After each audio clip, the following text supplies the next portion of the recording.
Everyone welcome back to my another video of what I it in a day. Actually খাওয়ার সময় সব ভিডিওগুলো নিয়ে রাখি, কিন্তু আমি এডিট করার টাইম পাচ্ছি না। আর কবেকার সেই ভিডিওগুলো কি আর বলবো। সকালবেলা প্রথমে আমি ঘুম থেকে উঠে অনেকটা পরিমাণে জল খেয়ে নিলাম, কারণ আমার স্কিনে অনেক কিছু বেরোচ্ছে। তারপরে এখানটাতে কালকে একটুখানি ফ্রাইড রাইস করেছিলাম, তো সেটা বেঁচে গেছিলো।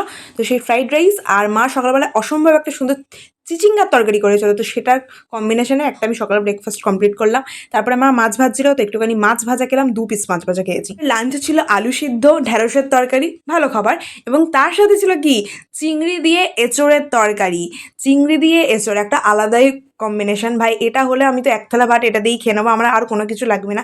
তো এইভাবে আমি দুপুরের লাঞ্চটা কমপ্লিট করলাম। আমি একটা টানা ঘুম দিলাম, তারপরে ঘুম থেকে উঠে দেখলাম মা এখানে পাঁপড় ভেজেছে। পাঁপড় ভাজাটা খেয়ে আমি যখন আমার ঘর থেকে নিচে এলাম, তখন দেখলাম মা এখানে ভাজছে হচ্ছে কুমড়োনি। তো আমি 3টে মতো খেয়েছি, না হ্যাঁ 3টে মতো খেয়েছি। আর বিশেষ করো আমার কিন্তু কুমড়োনি খেতে খুব ভালো লাগে, মানে মিষ্টি মিষ্টি বেশ দারুণ লাগে খেতে। আর মা কিন্তু এটাকে কুমড়োর চপ বলে। মাকে যখন বললাম যে এটাকে কুমড়োনি বলে, মা তো ভীষণ হাসলো আমার উপরে। তারপর রাত্রে ছিল ডিম ভাজা, শাক ভাজা, আলু সিদ্ধ। তো এই ছিল আজ আমার সারাদিনের খাবার। তোমাদের ভিডিওটা কেমন লাগলো জানি, ভালো লাগলে ভিডিওটাকে লাইক করে দিও। দেখা হচ্ছে পরে ভিডিওতে, বাই।